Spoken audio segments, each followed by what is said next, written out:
Hello, আসসালামু আলাইকুম। আমি সাদি রেহান। আমি বর্তমানে স্পেনে পড়াশোনা করতে আসছি। অ্যাকোস্টিক অ্যান্ড ভাইব্রেশন ইঞ্জিনিয়ারিং এ। আমি একজন এরাসমাস মুন্ডাস স্কলার। আ আমি আজকে একটা টপিক নিয়ে কথাবার্তা বলব। সেটা হলো ইলাস্ট্রিসিটি।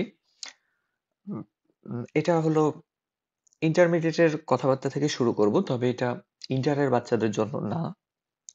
একটু উপরের লেভেলে উঠার জন্য।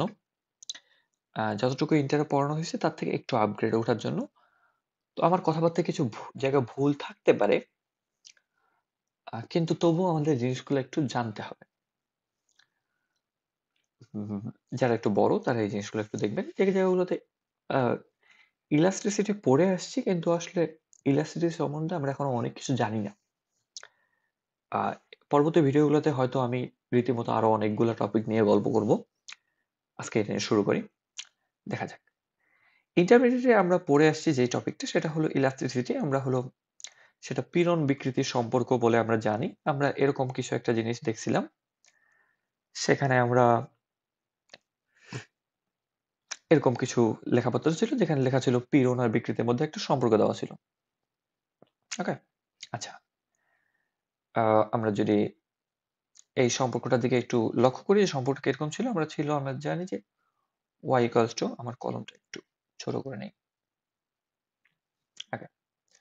y equals to ইয়ং এর গুণাঙ্ক যেটা আমরা বলতাম যে পীড়ন বাই বিকৃতি f by a divided by delta L by L.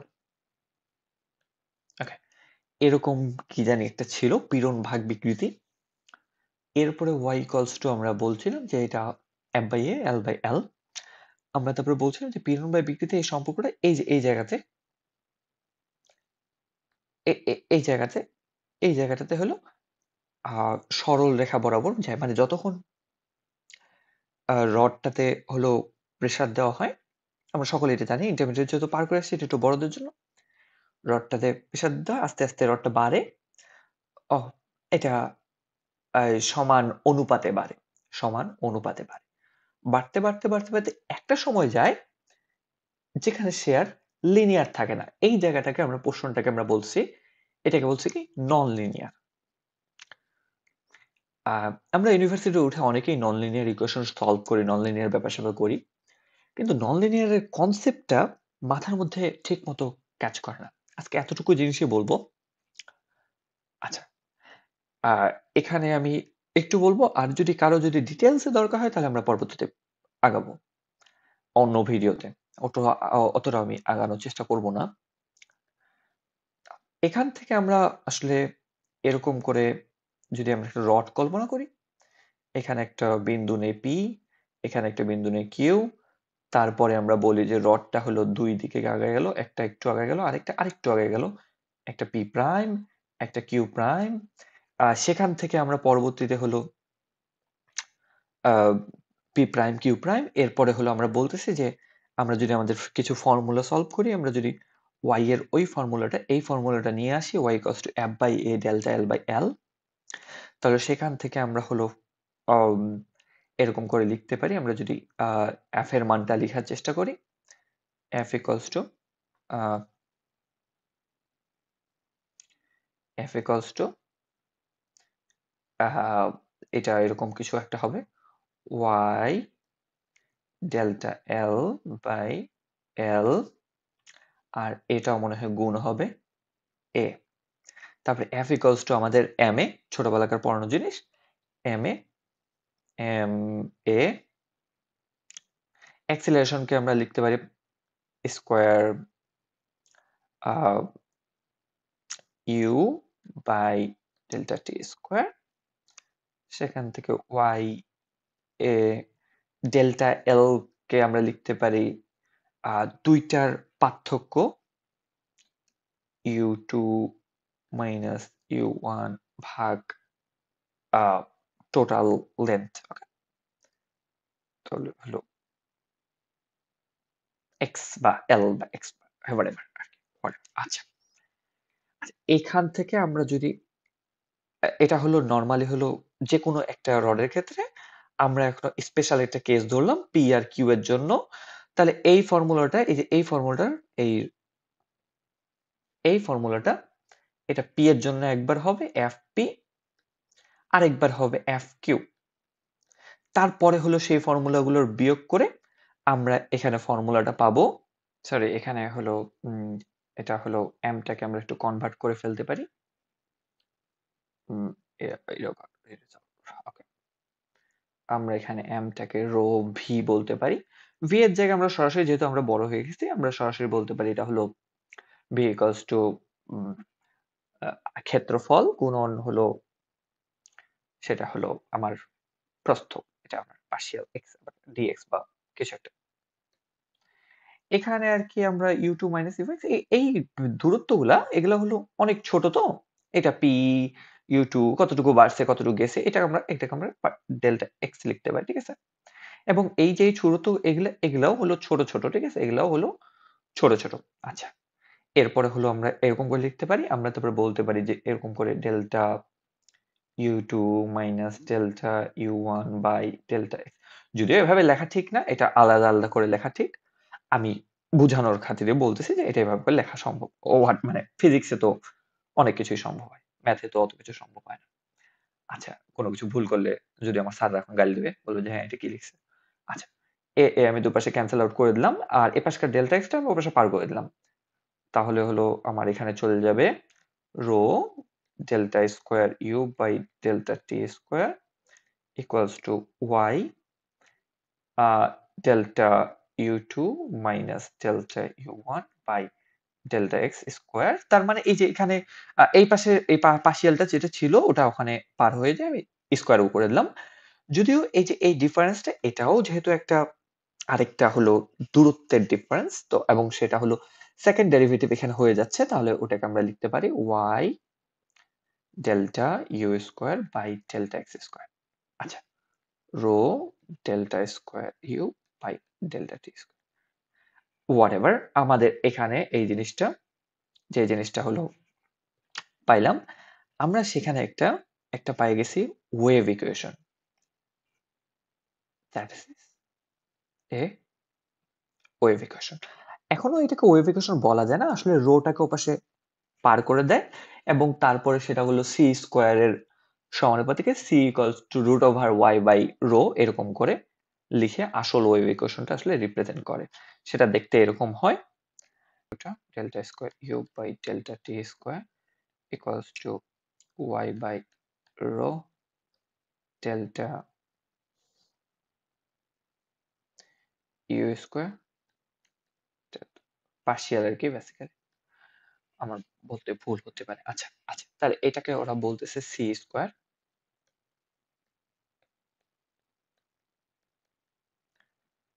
Delta U square by delta X, এবং সি কে ওরা লিখতেছে C equals to root over Y by rho. Okay, whatever. এটা আমাদের ওয়েভ ইকুয়েশন বলতেছে, এবং রিসার্চাররা এটাকে আরো সুন্দর করে লেখে u t t minus c square u x x equals to zero. এটা রিসার্চারদের লেখার স্টাইল, এবং এই স্টাইলটাই কথাই আমি বলতেছি। বেশিরভাগ রিসার্চ পেপার দেখলে ঢুকলে বোঝা যায়, খাট করে এরকম একটা ইকুয়েশন দিয়ে দেয় যে এরা হলো এই ইকুয়েশনটা সলভ করছে। আচ্ছা, এই ইকুয়েশনটা আর এই ইকুয়েশনটার মধ্যে কিন্তু আহামরি কোনো পার্থক্য নেই, আমি বলতেছি না পার্থক্য নাই। এফ ইকুয়ালস টু বা এই ইকুয়েশনটা Y equals to F by A delta L by L, এই ইকুয়েশনটা আর ওই ইকুয়েশনটা সেম। আমি একটু এই ইকুয়েশনটাকে এখান থেকে সরি একটু বাঁকা করে এখানে আমি নিয়ে এসে পেস্ট করতে চাই। আর ওকে,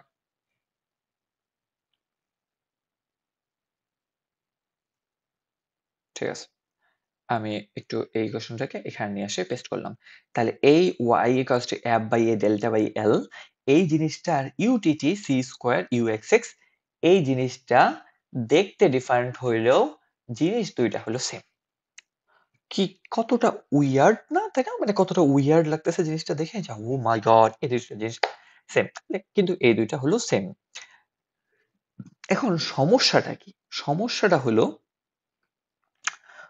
বর্তমান যুগে যে রিসার্চাররা যে সমস্যাটা মানে যে কাজটা সবসময় করে, তারা এই লিনিয়ার অংশের পড়াশোনাটা একটু কম করে তারা নন লিনিয়ার অংশটা পড়াশোনাটা একটু বেশি করতেছে। হ্যাঁ, এবং এই জায়গাটাতে আসলে ম্যাথমেটিক্সিয়ানদের কাজটা, এই জায়গাটা আমরা প্রেডিক্ট করতে পারলেও এটা লিনিয়ার হলে এই জায়গাটা কিন্তু প্রেডিক্ট করা যাচ্ছে না। এটা কতক্ষণ পরে হবে, এই গ্যাপটা কতক্ষণ হবে, কিছুক্ষণ পরে যে ক্র্যাক হবে, তাই না? আমরা পড়ছিলাম এই যে কিছুক্ষণ পর হলেও এটা টানতে টানতে টানতে এত শক্ত হয়ে যায় এটা ভাঙে যায়। তো এই জায়গাটার মধ্যে এই অংশটুকু এটা কিন্তু যেটা বের করছি এই জায়গা থেকে যে ইউটা বের করছি, এই ওয়েভ ইকুয়েশনটা ইউটা যেটা বের করছি, এই ইউটা কিন্তু এইখানে নাই। এই ইউটা বলে যে এইটুকু অংশের মধ্যে থাকলে ওই জায়গার মধ্যে ওই ইয়েটার মধ্যে ইলাস্টিক ম্যাটেরিয়ালটার মধ্যে কেমন ঢেউ বয়ে যাবে, এই যে যাচ্ছে টানতেছে, এটাও তো একটা ইয়ে কি বলে এই যে কি বলে কম্পাঙ্ক বা এই যে কম্পন, এই কম্পনটা এই ঢেউটা ঢেউটা যাচ্ছে, এই যে যাচ্ছে, যার ফলে এখানে কিন্তু একটা ফ্রিকোয়েন্সি ক্রিয়েট হচ্ছে। তো এখানে একটা ঢেউ আছে, ঠিক আছে? এই ঢেউটা হলো এই ইউটা, ঠিক আছে? এই ইউটা হলো নির্ধারণ করে যে আসলে এই ওয়েভ ইকুয়েশনটা, এই ওয়েভটা আসলে এখানে কিরকম বয়ে যাচ্ছে। এই জায়গাটার ওয়েভটা বলা গেলেও লিনিয়ারলি এই জায়গাটার বলাটা কিন্তু কঠিন হয়ে যায়। তো এই যে এই জায়গাটা বলা আসলে কঠিন হয়ে যায় বলেই তারা কিন্তু বর্তমানে তারা হলো এই লিনিয়ার ইকুয়েশনটা সলভ না করে সেটাকে আরেকটু টার্ম অ্যাড করে নন লিনিয়ার ইকুয়েশন বানানো হয়। আমি নন লিনিয়ার ইকুয়েশনটা কিভাবে বানানো হয়েছে আমি এটা স্টাডি এখনো করিনি। বাট আমি একটা নন লিনিয়ার ইকুয়েশন এটার সঙ্গে রিলেটেড সেটা আমি বলতে পারবো যে এটা এখন আরেকটা পেপার থেকে নিয়ে আসা। আমি এটা এখন থ্রো করে দিচ্ছি।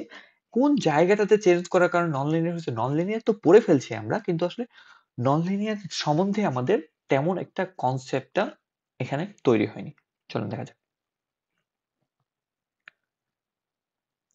ওকে, এটা বোঝানোর জন্য দেখানোর জন্য যে আমি আসলে কিন্তু তার আগে আমাদেরকে একটু একটু পেপার সম্বন্ধে রিসার্চ পেপার সম্বন্ধে হয়তো অনেকেই আইডিয়া আছে। এটা হিস্টোরিক্যাল রিভিউ, তো that's A I think review paper. এটা একটা রিভিউ পেপার এবং এটা হলো লং টাইম, প্রায় অনেক দিন ধরে, প্রায় 2010 পর্যন্ত লং টাইম ধরে রিভিউটা করছে। আচ্ছা, এখানে আমার এত ইংলিশ ওয়ার্ড দেখলে আমার একটু কেমন কেমন লাগে, মাথাটা ঘুরে। কিন্তু আমি এই জায়গাতে চলে আসি 2.1, এখানে তো কোনো ইংলিশ দেখা পাচ্ছি না, এই জন্য আমি আসলে ম্যাথমেটিক্স চুজ করছিলাম ইন্টারমিডিয়েটে। তো এখানে আর কি বলছে যে long wave length partial differential equation elastic displacement noted phi rates, তার মানে এটা এক ধরনের ইলাস্টিসিটির ডিসপ্লেসমেন্ট রিপ্রেজেন্ট করবে। তারপরে বোথ নন লিনিয়ারিটি, যেটা non linearity and dispersion we confront, তাহলে এটা হলো না। এখন এখানে আছে এই জিনিসটা দেখি, ডেল্টা স্কোয়ার ফাই ডেল্টা টি square delta square phi delta x square, এই জিনিসটার মধ্যে কোনো পার্থক্য আছে নাকি? ডেল্টা স্কোয়ার টি টি, এইখানে কনস্ট্যান্ট এক্সট্রা অ্যাড করে হয়েছে, এখানে ভ্যালোসিটি 1 করে দেখাইছে, এখানে তারা হলো দেখাইছে, আমরা হলো আমরা জানি যে নন লিনিয়ার বেলা আমরা তখন হলো অন্য ভেরিয়েবল দিয়েও সেই ব্যাপারগুলো চেঞ্জ করতে পারি, ঠিক আছে? এটা হলো হায়ার স্টাডি, হায়ার রিসার্চের ক্ষেত্রে আমরা এই কাজগুলো করতে পারি। এটা হলো ডিপেন্ড করে আমাদের যদি ওরকম কোনো সিচুয়েশন ক্রিয়েট হয়, আমরা সিচুয়েশনের উপর ডিপেন্ড করে ভেরিয়েবল নিতে পারবো। এখানে একটা কাজ করছে সেটা হলো সাইন ফাই। এইটা ফাই মানে এটা ইউ, এটা আমার ইউ, ওই ইউটাকেই এটা ওরা ফাই দ্বারা ডিপেন্ড করছে, প্রেজেন্ট করছে। হ্যাঁ, তো ফাইটা আমার ইউ, তো সাইন ইউ এই ব্যাটাটা কি আমার হলো লিনিয়ার নাকি নন লিনিয়ার?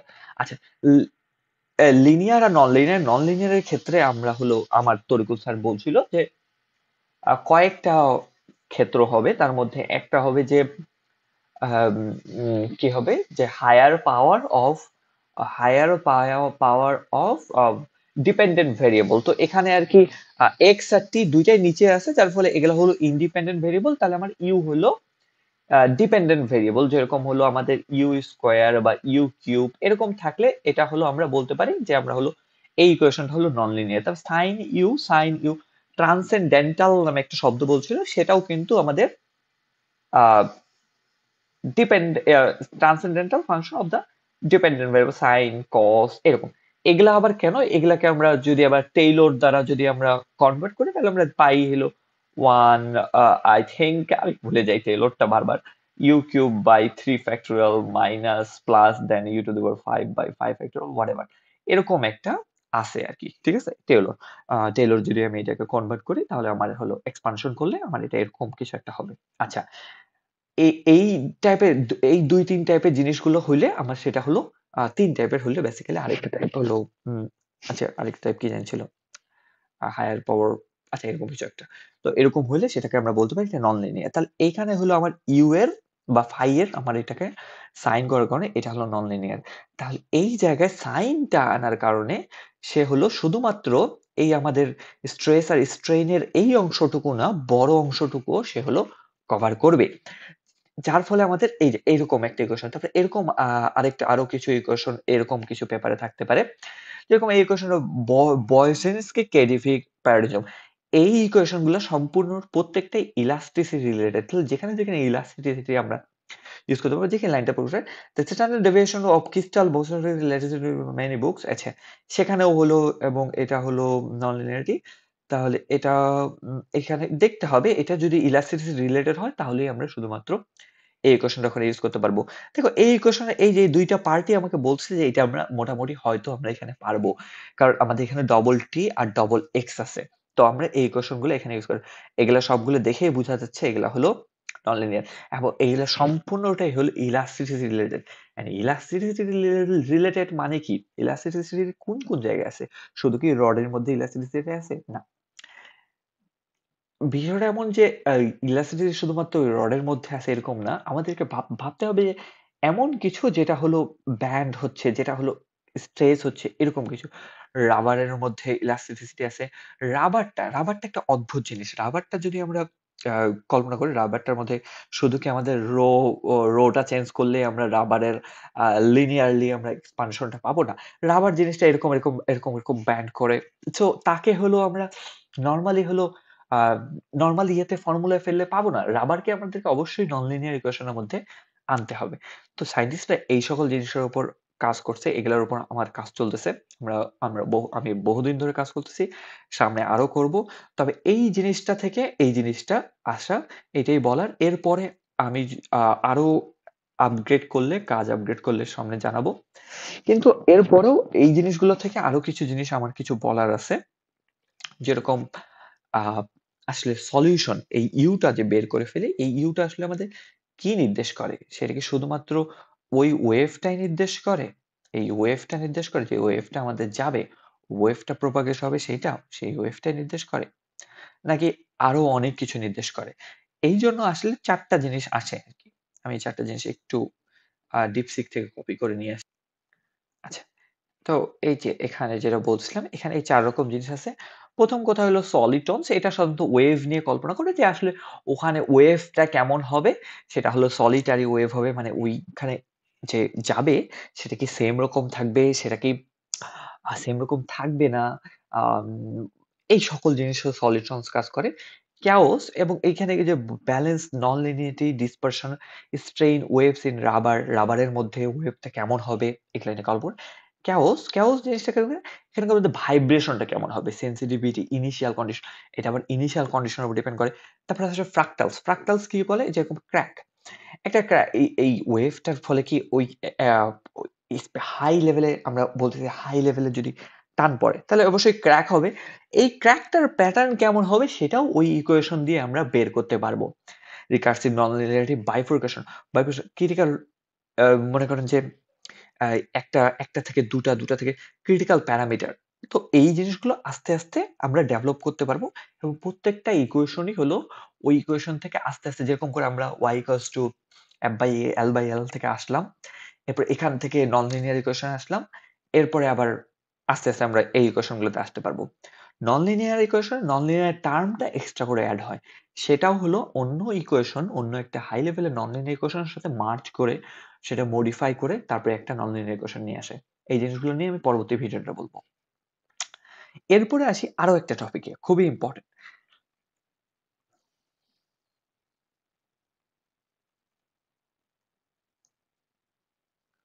আচ্ছা, এরপরে যে কথাটা বলতেছি সেটা হলো আমরা ছোটবেলা থেকে কিছু জিনিস পড়ে আসছি সেরকম হলো সেগুলোর মধ্যে ইম্পর্টেন্ট হলো শক্তির নিত্যতার সূত্র। শক্তির নিত্যতার সূত্র খুবই সুন্দর। শক্তির নিত্যতার সূত্র মানে হলো conservation law of energy. Conservation law যেটা মানে হলো উম আ কি বলে বস্তুর হলো কাইনেটিক এনার্জি আর পটেনশিয়াল এনার্জি হলো সমান হবে। কাইনেটিক বটা পটেনশিয়াল এনার্জি কি হবে? যোগফলটা হলো সবসময় সমান থাকবে, হ্যাঁ, বা শক্তি সৃষ্টি বা বিনাশ নেই। কিন্তু ননলিনিয়ার ইকুয়েশনের মধ্যে আমরা সেই জায়গাগুলোতে হলো ব্রেক করে ফেলছি। আমরা যখন ননলিনিয়ার ইকুয়েশন যখন স্টাডি করা শুরু করছি তখন আমরা দেখতেছি যে এখানে হলো নো এনার্জি কনজারভেশন, এইটাও হলো ফেনোমেনাটা, এই জিনিসটাও আনা সম্ভব। Nonlinear can create energy unpredictably. তো এটা হলো এমন সিচুয়েশন আনা সম্ভব যেটা হলো কনজারভেশনটা মেইনটেইন করে না। কনজারভেশনটা মেইনটেইন করলে সেটা আমরা মেইনটেইনিং কনজারভেশনের উপর ডিপেন্ড করে আমরা কাজ করতে পারি বাস্তবসম্মতের উপর। কিন্তু কনজারভেশন যদি মেইনটেইন না করে তাহলে কি হতে পারে? আমরা হলো শক্তি হলো বাড়তেও পারে। লাইক এতটুকু শক্তি দিলাম সেটা হলো বেশি শক্তিতে রূপান্তর হলো। যেটা থিওরিটিক্যালি পসিবল না। মানে আমরা ভাবতে পারি কিন্তু পসিবল না। বর্তমানে বড়, বড় ইউটিউবার তারাও এই জিনিসটাতে আসছে যে হ্যাঁ, এটা সম্ভব। তারা হলো কনজারভেশন নাও মানতে পারে। কনজারভেশন মানলে সেটার হলো ফর্মুলা হ্যাঁ, সেটা কনজারভেশন মানে। কনজারভেশন যদি না মানে তার মানে কি? সেটা কনজারভেশন মানে না। তার মানে হলো সেখানে বেশি এনার্জি উৎপন্ন হইতে পারে অথবা এনার্জি ঘাটতি ঘটতে পারে। Superposition fail. সুপারপজিশন মানে হলো বস্তু ৩ রকম অবস্থায় একসাথে থাকতে পারে। এটা হলো সুপারপজিশন। ওটা হলো আরেকটু হাই লেভেলে কোয়ান্টাম এর মধ্যে চলে যায়। এটা এটা কোনো সলিউশন দেয় না এই জায়গাতে। নো স্কেল ইনভেরিয়েন্ট ফ্র্যাকটালস আ এইটা হলো এই সম্বন্ধে আমার হয়তো আইডিয়া নাই। এটা আমার ফ্র্যাকটালস রিকোয়ার আ মানে ফ্র্যাকটালস এর জন্য এই জিনিসটা দরকার। আমার হয়তো আরেকটু হায়ার স্টাডির মাধ্যমে এটা আসবে। সায়েন্টিস্টরা যখন কথা বলবে তখন হলো নতুন আরেকজন এড করবে, তখন সায়েন্টিফিক ওয়ার্ক হবে। আগেকার জামানায় ইজিলি হলো নিউটন হলো আরেকজনকে মেসেজ পাঠাইতে পারতো বা চিঠি পাঠাইতে পারতো। বর্তমান জামানায় এই জিনিসটা সম্ভব হয় না। যার ফলে তারা ভিডিও বানায় ছাড়ে দেয়। যারা হলো ওখানে কোনো কিছু পিঞ্চ মারতে চাইবে, কোনো কিছু কমেন্ট করতে চাইবে, ভুল আছে, ঠিক আছে, হোয়াটএভার, খুব ভালো হইছে, তারা ওখানে কমেন্ট করবে। এতে বিজ্ঞানের উন্নতি হবে। বাংলা ভাষায় বিজ্ঞান চর্চা খুব বেশি হয় না। বাংলা ভাষায় বিজ্ঞান চর্চা হোক, আমি আশা করি। বাংলা ভাষায় বিজ্ঞান চর্চা হওয়ার জন্য বিজ্ঞানীদেরকে আ এরকম করে পেপার পড়ে ইন্টারের টপিক থেকে আনে আ নতুন জায়গায় নিয়ে আসতে হবে বা অনার্সের টপিক থেকে নিয়ে তাহলে হলো সাধারণ মানুষ বুঝতে পারবে। আশা করি আমার মতো সকলে ভিডিও বানাবে। ম্যাথের জায়গাগুলোতে, ফিজিক্সের জায়গাগুলোতে, ২ জায়গাগুলোতে মার্জ করার চেষ্টা করবে। বাংলা ভাষায় বিজ্ঞান বাড়ুক, বাংলা ভাষায় জ্ঞান চর্চা হোক, ভাষায় জ্ঞান চর্চা হওয়া উচিত। হ্যাঁ, অনেকে বলে যে থিসিস ম্যাটারগুলো ওকে ফাইন।